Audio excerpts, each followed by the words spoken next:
And welcome back to News 46. A child was injured over the weekend as a result of an explosion inside his home. Nye County Sheriff's deputies and Pahrump Valley Fire and Rescue arrived at a home on Vicky Ann on Saturday afternoon for a child who reportedly sustained burns to his face as a result of a boiler inside the residence that exploded. No one else inside the home reported any injuries at the time of this accident, and no extensions were reported to the home. The child was transported to Desert View Hospital. This is Deanna O'Donnell for News 46. 5 juveniles at Rosemary Clark Middle School were arrested for drug-related crimes involving selling and possession of marijuana during school hours. According to police, one juvenile allegedly was able to obtain medical marijuana from his grandfather without his knowledge and gave it or sold it to several other students. The kids planned on smoking the drug later in the evening, according to police. Deputies from the Nye County Sheriff's Office have taken several students into custody and are still investigating the crime at this time. A bomb exploded this morning at a controversial Tokyo shrine. The bomb blew a hole in the ceiling of a men's bathroom at the Yasukuni Shrine. No one was injured in the blast. Investigators found remnants of the bomb and a separate timed detonator, plastic pipes, and wires at the scene. The shrine has long been the center of controversy because it's the final resting place for some Japanese World War II war criminals. It has been the target of criticism from Japan's neighbors, including China and South Korea, which suffered World War II atrocities and aggression. Let's join Courtney Solomon with Weekend Sports. Weekend Sports is brought to you by Wolfenstein Construction. Here's a recap of the fall sports and who took home the state titles. The Southern football team for Division 1A, Moapa Valley, fell to the Northern Churchill County 34-27.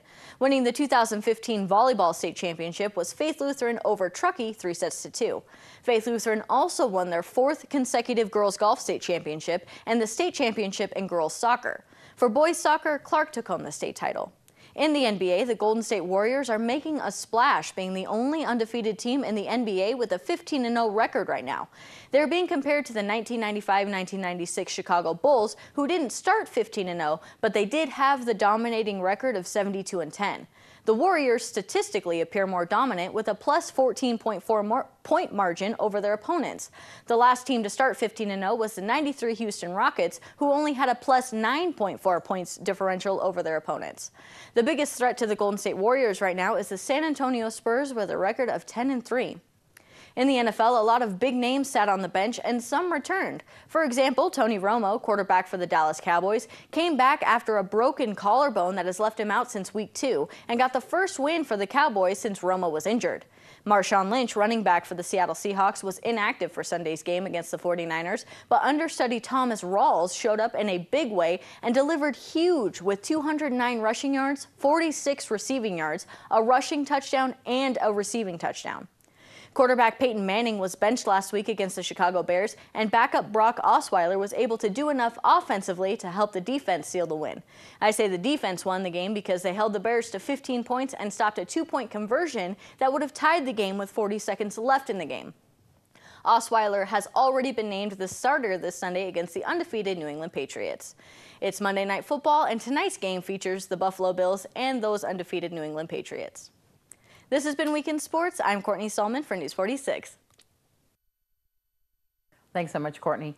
KPVM TV News 46 was proudly invited once again to attend a special career day at Manns Elementary School.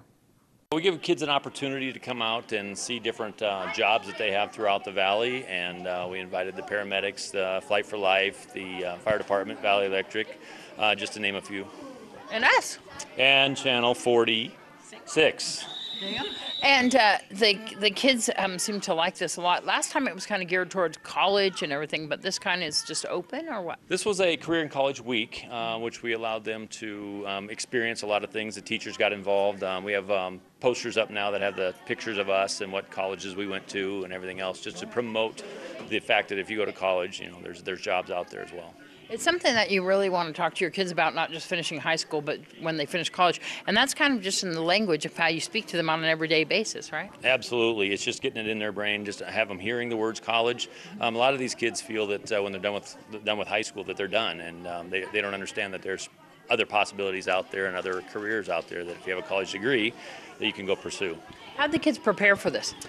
Well, we've been preparing in the classrooms. Each day we have a new theme, shades on, and we had one for your bright futures and so on. So every day we had a new theme for all the kids throughout the week. And this is all ages, wasn't it? All ages, from pre-K all the way up to 5th grade, correct. So the kids seem to really like Mercier out there. Yeah, Mercier is always the grand entrance and the grand exit, because they're all standing outside now waiting to get on the buses, waiting for Mercier to leave. So.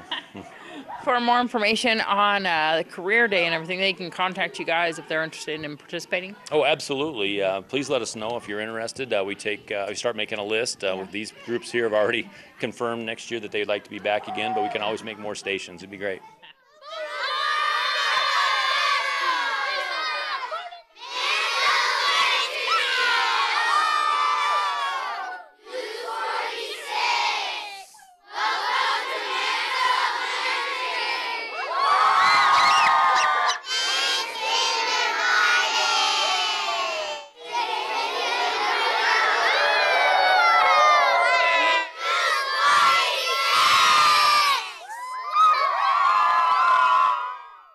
That's so much fun. If you would like News 46 to come to your school, invite us. You can email me at deanna@kpvm.tv. We'll be back with your weather in just a moment.